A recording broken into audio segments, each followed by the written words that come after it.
Sabi ng makapangyarihang Diyos, kailangan ninyong malaman na gusto ng Diyos ang matapat na tao. Ang Diyos ay may diwa ng katapatan, kaya't ang kanyang salita ay palaging mapapagkatiwalaan. Ang pagkilos niya ay walang kapintasan at hindi mapag-aalinlanganan.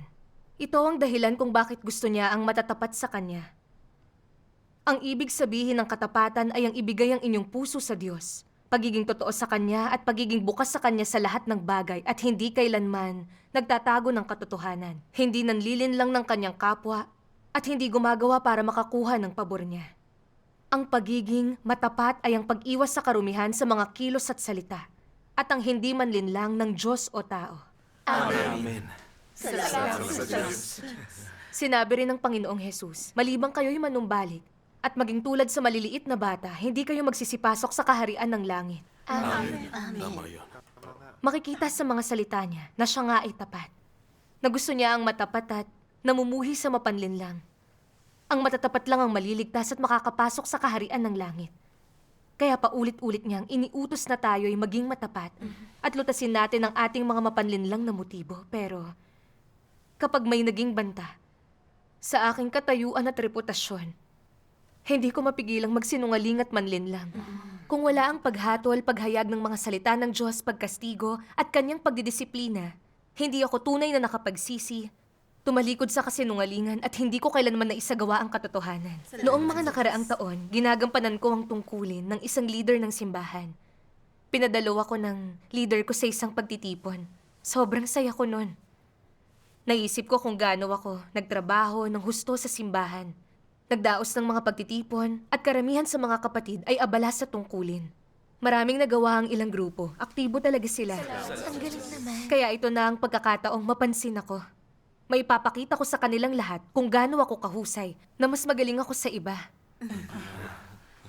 Nang dumating ako, nakita kong nakasimangot itong si Sister Liu at sinabi niya sa akin, "Kumusta ang iyong gawain ng pagdidilig at pagsuporta sa mga kapatid?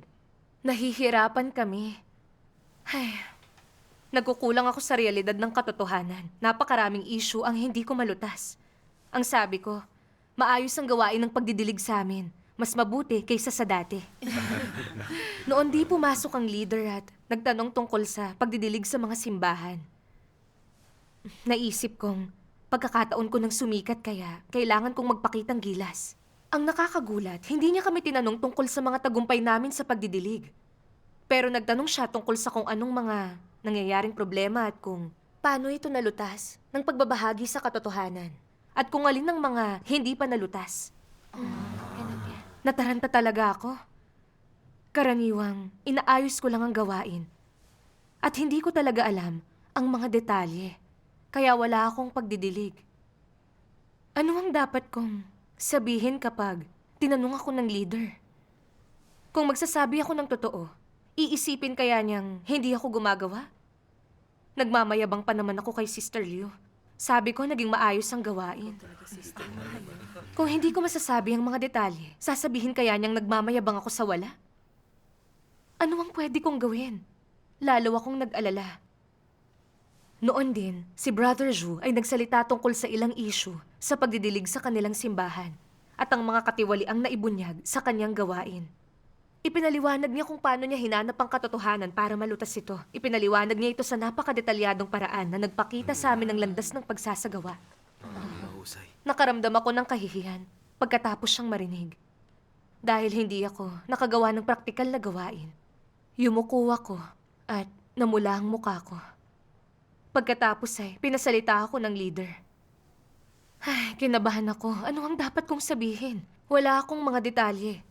At kung buod lang ay lalabas na hindi ako gumagawa ng gawain. Anong iisipin nila sa akin kung sasabihin ko ang totoo? Di ako pwedeng maging derechahan. Kaya sinabi kong halos katulad lang ng sitwasyon ko ang kay Brother Zhu. Hindi ko na uulitin. Nakinig ang leader at wala siyang sinabi at sinimulan niya na ang pagtitipon. Sa pagtitipong iyon, parang nagnakaw ako sa isang tao. Kinabahan talaga ako. Takot na baka ang leader ko siyasatin o pangasiwaan ng gawain ko. At malamang hindi kami magkatulad ng kay Brother Zhu. At alisin ako sa tungkulin Dahil sa hindi paggawa at pagsisinungaling, lalo akong nabalisa. Pero hindi ko pa rin kayang magsabi ng totoo. Ang hirap niya. Tahimik kong ipinasya na talagang kailangan kong magtrabaho ng katulad ni Brother Shu para makabawi sa pagsisinungaling ko ngayong araw. Nang nakabalik ako sa simbahan, agad akong nakipagkita sa mga diakono at leader ng grupo, nagbigay ng pagbabahagi at agad silang pinagsimula. Tapos pumunta ako kay Sister Liu. Sinabi ko sa kanya ang tungkol sa landas ni Brother Shu. At sinabi kong ibahagi ito sa ibang mga kapatid sa tungkulin ng pagdidilig. Lumipas ang 3 araw at masaya akong naghintay sa bunga ng aking mga pagsisikap. Ang ikinagulat ko, sinabi nilang marami silang nakaharap na problema sa kanilang gawain ng pagdidilig. Hindi nila malutas ang ilan sa mga ito. At naniwala ang mga baguhan sa CCP at mga relihiyosong pastor dahil hindi sila nadiligan agad-agad kaya hindi na sila pumunta sa mga pagtitipon. Ay, nalilito ako. Naisip ko na lang bigla. Paano kaya nangyari yun? Nagmadali akong pumunta sa bahay ni Sister Liu. At nang makita niya ako, balisa niyang sinabi, ay, anong dapat nating gawin tungkol sa mga problema sa gawain ng pagdidilig? Naguguluhan talaga ako. Hindi ko alam kung ano ang dapat sabihin. Naghabilin ako sa pamamagitan ng pagbabahagi at naging detalyado ako. Pero hindi pa rin niya naunawaan. Ano bang mali sa mga taong yun? Malinaw naman ang pagbabahagi ko. Anong iisipin ng leader kung hindi mabuti ang gawain ko? Habang iniisip ito, mas naging bigo at malungkot ako. Papalit-palit ako ng pwesto ng gabing yun sa kama ko at hindi makatulog. At ganap na wala akong lakas. Sa wakas ay humarap ako sa Diyos sa panalangin. Diyos ko, nagsikap ako sa trabaho ko nitong mga nakaraang araw, pero wala akong nagawa. Hindi ko maramdaman ang patnubay niyo at nasa kadiliman ako. Diyos ko, may ginagawa ba akong salungat sa iyong kalooban na pumupukaw sa iyong galit? Liwanagin mo ang isip ko para maunawaan ito. Tama yan, kapatid. Pagkatapos ay binasa ko ang mga nagbubunyag na salitang ito ng Diyos. Ginagawa ba ang mithiin mo na ako ang nasa isip? Ginagawa ba ang salita mo at pagkilos sa aking presensya? Sinusuri ko ang iyong mga kaisipan at ideya. Hindi ka ba nakukonsensya? Nagbabalat kayo ka para makita ng iba. At mahinahon kang umaasta na mapagmagaling. Ginagawa mo ito para ipagsanggalang ang sarili mo. Ginagawa mo ito para ikubli ang iyong kasamaan. At naghahanap pa ng paraan upang itulak ang kasamaang iyan sa iba pa. Anong kataksilan ang nananahan sa puso mo? Huwag kang kumilos ng hindi totoo sa iyong kapwa. Sapagkat nakikita ko ang lahat ng ginagawa mo. At malilinlang mo man ang iyong kapwa. Hindi mo ako malilinlang. Hindi posibleng maitago mo ang anumang bagay. Ito'y nasa aking mga kamay. Huwag mong isiping matalino ka dahil lang napapakinabangan mo ang iyong pagmamanipula. Sinasabihan kita, makakagawa ang tao ng 1,000 mga plano, pero hindi sila makatatakas mula sa aking palad. Ang lahat ay pinamamahalaan ng aking mga kamay. Gaano pa kaya ang isang tao? Huwag subukang iwasan o pagtaguan ako. Huwag subukang manloko o magkubli. Hindi mo ba nakikita na ang aking maluwalhating mukha, puot at paghatol ay naibunyag na sa madla? Amen. Salamat sa Diyos. Pinagmunihan ko ang aking sarili pagkatapos mabasa ito. Nagmamadali akong magdaos ng mga pagtitipon kasama ang mga diakono at leader ng grupo. Pero para saan ba lahat yun? Ginagawa ko ba yun para sa simbahan at sa buhay ng mga kapatid ko? O para lutasin ang kanilang mga praktikal na problema? Inisip ko kung paano ako nakapagsinungaling sa pagtitipong iyon. Nang magtanong ang leader tungkol sa pagdidilig, alam kong wala akong nagawang kahit ano. Pero nandin lang ako para hindi magmukhang tanga at hindi nila ako maliitin. Nagmadali akong bumalik para ayusin ang gawain ko. Para di malaman ng leader ko na nagsinungaling ako. Tama yan. Napagtanto ko pagkatapos na nagsikap akong magtrabaho para lang may pagpatuloy ang kasinungalingan. Para pagtakpan ng katotohanang hindi ako nakagawa. At para sa sarili kong reputasyon. Ginamit ko lang ang landas na naibahagi ni Brother Shu sa halip na tunay na unawain ang mga problema ng mga kapatid ko. At lutasin ito sa pamamagitan ng pagbabahagi. Nagpabaya ako sa tungkulin ko at kinimkim ko ang motibong yun. Paano yun magiging kaayon ng kalooban ng Diyos? Nakikita ng Diyos ang ating mga puso kaya Paanong hindi siya magagalit na sinubukan kong linlangin, dayain at lokohin siya? Ang binagsakan kong kadiliman ay ang pagkastigo at pagdidisiplina niya. Tama. Nakaramdam ako ng takot ng mapagtanto ito. At inisip kong isagawa ang katotohanan sa susunod na pagtitipon namin. Pero nag-alala pa rin ako habang iniisip kung paano ako nakapagsabi ng ganun kalaking kasinungalingan. Anong iisipin ng iba sa akin kung aaminin ko ito? Sasabihin ba nila na tuso ako? Nagbasa pa ako ng mga salita ng Diyos. Kapag nagsinungaling ka, hindi ka napapahiya ron. Ngunit nararamdaman mo sa puso mo na nasira na ang reputasyon mo. At uusigin ka ng konsensya mo sa pagiging sinungaling. Sa iyong kalooban, kamumuhian at kasusuklaman mo ang sarili mo at iisipin mo. Bakit kaawa-awa ang pamumuhay ko? Talaga bang napakahirap magsabi ng totoo? Kailangan ko bang magsinungaling para lang sa reputasyon ko? Bakit nakakapagod ang buhay ko? Hindi kailangang maging nakakapagod ang pamumuhay mo, ngunit hindi mo napili ang landas na madali at malaya. Napili mo ang landas ng pangangalaga sa iyong reputasyon at kahambugan. Kaya para sa'yo, lubhang nakakapagod ang buhay. Hindi mo maisuko ang reputasyon mo at katanyagan mo. Pinangangalagaan mo ang mga ito sa pagsisinungaling. Pakiramdam mo'y makakapagsinungaling ka upang mapanatili ito. Ngunit ang totoo, di mo magawa. Hindi lang nabigo ang kasinungalingan mong panatilihin ang integridad at karangalan mo. Nawalan ka pa ng pagkakataong isagawa ang katotohanan. Napangalagaan mo man ang reputasyon at katanyagan. Nawala sa'yo ang katotohanan. Nawalan ka ng pagkakataong isagawa iyon. Gayon din ang pagkakataong maging matapat. Ito ang pinakamalaking kawalan. Amen. Salamat sa Diyos. Tumagos sa puso ko ang mga salita ng Diyos na panatili ko ang reputasyon ko pagkatapos kong magsabi ng kasinungalingan. Pero hindi ako makaramdam kahit kaunting saya. Hindi ako mapalagay. At palagi ring masama ang pakiramdam ko. Ayokong makatinginan ang mga taong kausap ko. At takot akong makita nila ang panlilinlang ko at hindi na nila ako pagkakatiwalaan. Ginawa ko na rin ang lahat para pagtakpan ng kasinungalingan ko. Mahirap na paraan yun at hindi ako mapanatag. Nakapagsinungaling ako at nabuhay ako sa kasuklam-suklam na paraan. Dahil ayoko nang pagtakpan pa ang sarili ko, nanalangin ako sa Diyos para magtapat at magsisi. At nagpasya akong tatalikdan ko ang aking laman at magiging bukas sa aking mga kapatid.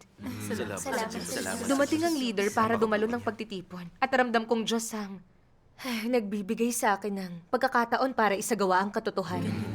Nanalangin ako sa Diyos. Diyos ko, handa akong ibunyag ang aking kasinungalingan at aking panlilinlang. Bigyan mo ako ng lakas na maisagawa ang katotohanan. Ganun dapat. Nang dumating ako, nalaman kong pumunta siya para pumili ng isang kasama sa gawain mula sa aming mga leader ng simbahan. Talagang nagtalo ang aking kalooban. Sa aming mga leader ng simbahan, ang aking kakayahan at mga nakamit ay mas mahusay kaysa sa iba. Kaya baka nakita na nila ako bilang isang nababagay na kandidato. Pero kung sasabihin ko ang katotohanan at ibubunyag ang kasinungalingan ko, magiging mas mababa kaya ang tingin nila sa akin. Iisipin kaya nilang sobra akong tuso at hindi ako pipiliin? Anong mukha ang ihaharap ko kung iba ang piliin at hindi ako? Di ko pwedeng talakayin ang bagay na to. Kung ano-anong nasa isip ko nang sinabihan ako ng leader na magbahagi. Pinagtakpan ko ang kasinungalingan ko. Nasa mabuti akong lagay. Kapag may problema ako, alam kong manalangin sa Diyos at hanapin ang katotohanan. Pagkasabi nito, ramdam kong may kahiya-hiya akong nagawa. At sobra akong nabalisa. Ninervyos talaga ako. Nang makitang nagpupunas ako ng pawis, binigyan ako ng leader ng tubig. At tinanong ako kung mayroon ba akong sipon. Ang sabi ko, hindi ko alam kung bakit nababalisa ako at ayaw tumigil ng pawis ko. Ang totoo, alam kong yun ay dahil nagsinungaling ako ulit at hindi ko isinagawa ang katotohanan. Tahimik akong nanalangin sa Diyos. Diyos ko, nagsinungaling ulit ako at tumangging isagawa ang katotohanan. Sobrang matigas ang loob ko. Gabayan mo ako para maisagawa ko ang katotohanan. Tama yun. Pagkatapos minungkahi ni Sister Luna, awitin namin ang himno ng mga salita ng Diyos. Babasahin ko ito sa inyo. Sige. Ang katapatan ay ang ibigay ang inyong puso sa Diyos. Pagiging totoo sa Kanya, pagiging bukas sa Kanya sa lahat, hindi nagtatago ng katotohanan, hindi nanlilinlang ng kapwa, at hindi gumagawa para makakuha ng pabor niya. Sa madaling salita, ang pagiging matapat ay ang pag-iwas sa karumihan sa mga kilos at salita, at ang hindi manlinlang ng Diyos o tao. Amen. Kung ang mga salita mo'y puno ng mga pagdadahilan at mga pangangatwiran, ikaw ay isa na lubhang nasusuklam na magsagawa ng katotohanan. Kung marami kang mga itinatago na atubili kang ibahagi, at kung ayaw mong ilantad ang iyong mga lihim, ibig sabihin ang iyong mga paghihirap sa harap ng iba upang hanapin ang daan ng liwanag. Sinasabi kong ikaw ay hindi madaling makakatanggap ng kaligtasan, at ikaw ay hindi rin kaagad makakaahon mula sa kadiliman. Kung ang paghahanap sa katotohanan ay nakalulugod sa'yo, kung gayon, ikaw ay isa na laging nananahan sa liwanag. Amen.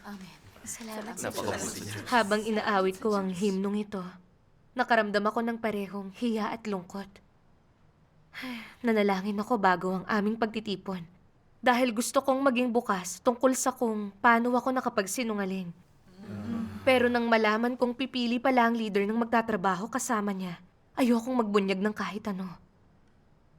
Natatakot akong malaman nilang hindi ako nakagawa at nakapagsinungaling pa. At sabihing tuso ako at hindi nila ako pipiliin para sa posisyon at mawawalan ako ng pagkakataong maging isang leader. Sobra akong naging mapanlinlang. Nakikita ng Diyos ang lahat. Maluloko ko ang iba, pero ang ating Diyos. Nangibabaw talaga ang mga salitang ito. Kung marami kang mga itinatago na atubili kang ibahagi, at kung ayaw mong ilantad ang mga lihim mo, ibig sabihin ang mga paghihirap mo sa harap ng iba upang hanapin ang daan ng liwanag. Sinasabi ko na ikaw ay isa na hindi madaling makakatanggap ng kaligtasan at hindi ka agad makakaahon mula sa kadiliman. Lalo akong hindi mapalagay. Hindi ba't marami akong lihim na nag-aatubiling ibahagi tulad ng sinabi ng Diyos? Hindi ko alam ang mga detalye ng gawain ng pagdidilig, pero nang nagtanong ang leader ko tungkol dito, paligoy-ligoy ako at sinadya ko ring magsinungaling. At pagbalik ko sa simbahan, hindi ako naging bukas sa iba para ibunyag ang aking katiwalian at mga mali sa gawain ko. Sa halip ay sinubukan kong pagtakpan ang mga kasinungalingan ko habang ginagawa ko ang tungkulin ko. Paano naging paggawa yun ng tungkulin ko? Para lang yun protektahan ang pangalat katayuan ko. Niloko ko ang Diyos at iniligaw ang tao. At muli para makuha ang bagong posisyong ito. Tinalikdan ko ang aking panata at nandaya sa Diyos at sa tao. Nagsisinungaling ako at nanlilin lang ng paulit-ulit. Pagkatapos ay pumasok sa isip ko ang mga salitang ito mula sa Diyos. Datapwat ang magiging pananalita ninyo'y oo, hindi. Sapagkat ang humigit pa rito ay buhat sa masama. Kayo'y sa inyong amang dyablo at ang mga nais ng inyong ama ang ibig ninyong gawin. Sa simula pa lang ay mamamatay tao na siya at hindi nananatili sa katotohanan sapagkat walang katotohanan sa kanya. Pagka nagsasalita siya ng kasinungalingan, ay nagsasalita siya ng sa kanya dahil siya'y sinungaling at ama nito. Amen. Alam kong gusto ng Diyos ng mga matapat na tao. Pero nakapagsinungaling ako at sinusubukang linlangin ang Diyos at ang aking mga kapatid. Ano ang pagkakaiba ko kumpara kay Satanas? Masama nga yan. May katiting man lang ba akong pagkatao? Kung di ako nagsisit nagbago, hahantong ako sa kinahantungan ni Satanas. Natakot ako sa naisip kong ito, kaya nanalangin ako sa Diyos at humugot ako ng lakas ng loob na buwagin ang sariling reputasyon ko. Ibinunyag ko ang pagsisinungaling at ang ginagawa kong pagtatakip at ang aking mga kasuklam-suklam at tusong motibo ng detalyado. Salamat sa Salamat sa Diyos. Diyos. Pagkatapos kong ipagtapat ang lahat, parang nawalan ako ng mabigat na dinadala at biglang naging mas panatag. Malaya at panatag ang puso ko. Hindi nila ako kinasuklaman at binasahan ako ng leader ng sipi ng salita ng Diyos. Kapag nanlilin lang ang mga tao, anong intensyon ang naguugat dito? Anong disposisyon ang ibinubunyag nila? Bakit na ipapahayag nila ang ganitong disposisyon? Ano ba ang ugat nito? Nakikita nilang mas mahalaga ang pansarili nilang interes. Nanlilin lang sila upang makinabang sila at nabubunyag ang kanilang disposisyon. Paano dapat lutasin ang problemang ito? Una, kailangan mong isuko ang sarili mong mga interes. Ito ang pinakamahirap gawin para sa mga tao. Karamihan ay walang ibang hinahangad kundi makinabang ang mga interes ng tao ang kanilang buhay. At ang ipasuko ang mga ito ay parang pamimilit na isuko nila ang kanilang buhay. Anong dapat mong gawin? Kailangan mong matutuhang magsuko, tumalikod, magdusa at magtiis ng sakit. Amen. Kapag natiis mo na ang sakit at naisuko ang mga interes mo, giginhawa ka ng kaunti at makadarama ng kalayaan. At sa ganito, madaraig mo ang iyong laman. Kung nakakapit ka sa iyong mga interes, na sinasabing, nanlinlang nga ako pero ano ngayon? Hindi pa ako naparusahan ng Diyos. Ano ang magagawa nila sa akin? Wala akong isusuko. Kapag wala kang isusuko, walang ibang mawawalan. Ikaw mismo ang mawawalan sa bandang huli. Tama. Kapag kinilala mo ang iyong tiwaling disposisyon, ito'y pagkakataon para ikaw ay pumasok, umunlad at magbago. Pagkakataon ito para humarap ka sa Diyos at tanggapin ang kanyang pagsisiyasa at paghatol at pagkastigo at para magkamit ka rin ng kaligtasan. Amen. Kung susuko ka sa paghahanap sa katotohanan, parang isinuko mo ang pagkakataong magkamit ng kaligtasan at tumanggap ng paghatol at pagkastigo kung pipiliin ng mga tao na isagawa ang katotohanan. Na wala man ng mga interes nila, natatamo nila ang pagliligtas ng Diyos at ang buhay na walang hanggan. Sila ang pinakamatatalino. Kung makikinabang sila kapalit ng katotohanan, ang nawawala sa kanila'y buhay at pagliligtas ng Diyos, sila na ang pinakahangal. Tama. Pagdating naman sa pipiliin ng isang tao kung pansariling interes ba o ang katotohanan, ito ang nagbubunyag sa kanila. Yaong mga nagmamahal sa katotohanan ay pipiliin ito. Pipiliin nilang magpasakop sa Diyos at sundan siya. At tatalikuran nila ang kanilang interes. Gaano man sila dapat magdusa, magpapatotoo pa rin sila upang palugurin ng Diyos. Ito ang pangunahing daan tungo sa katotohanan at pagpasok dito. Amen. Salamat sa Diyos. Lumiwanag ang puso ko nang marinig ang mga salitang ito. Inisip ko kung paano ako nakapagsinungaling at nakapanloko. Dahil nagkaroon ako ng mapanlinlang na kalikasan. Siyang tunay. Tama yun. Si Satanas ay naturuan ako mula nung maliit pa ako at nakuha ko ang mga laso nito. Tulad ng sinisira ng langit ang hindi para sa iba. Nabubuhay ang puno sa balat ang tao sa mukha. Ang kasinungaling ay nagiging totoo kapag 10,000 beses inulit. Walang mapapala ang tao pag hindi nagsinungaling. Oo nga. Tama. Ang ganong makademonyong filosofiya ang naging batas ko sa pag-iral. Siyang tunay. Balik talaga yun. Naniniwala ako. Nabuhay ako sa mga ito at lalo akong naging mas makasarili, mapanlinlang at huwad. Sariling interes ko lang ang palagi kong inisip. At hindi ko mapigilang magsinungaling at manlinlang sa dahilang iyon. Kahit ramdam kong nagkasala ako at sinisi ko ang sarili ko at gusto kong magsisi sa Diyos at maging bukas din sa ibang tao. Ang takot kong mapahiya at mapagtawanan ang nagdulot sa aking pagtakpan ng aking sarili at magkubli. Hindi ako handang maging bukas at ibunyag ang sarili kong mga tusong motibo at mapanlinlang na pag-uugali. Wala akong lakas ng loob na isantabi ang aking mukha. Dahil kapag ako'y nagpakatotoo ay makikita nila kung ano talaga ako at hindi na magiging mataas ang pagtingin nila sa akin. Mas gusto kong maghirap sa kadiliman at sakit kaysa magsagawa ng katotohanan at maging matapat. Nakita ko kung gaano ako labis na ginawang tiwali ni Satanas. Kung hindi ako ibinunyag ng Diyos at walang paghatol at paghayag ng mga salita niya, hindi ko sana nakita kung gaano katuso ang kalikasan ko. Tama. At wala akong motibasyon na isagawa ang katotohanan at ibunyag ang totoong ako. Ang paghatol at pagkastigo ng Diyos ay ang kanyang pagprotekta at pagliligtas sa akin. At ramdam ko ang halaga ng katotohanan at pagsasagawa ng katapatan. Salamat sa Diyos. Mula noon, naging determinado akong isagawa ang pagsasabi ng katotohanan. Pagkaraan ng ilang panahon, nalaman kong mapagmataas at mapagmagaling ang leader na sumali sa amin. At hirap siyang tumanggap ng mungkahin ng iba. Gusto kong banggitin ito sa kanya. Pero naisip ko noon, mabuti kung tatanggapin niya ang sasabihin ko.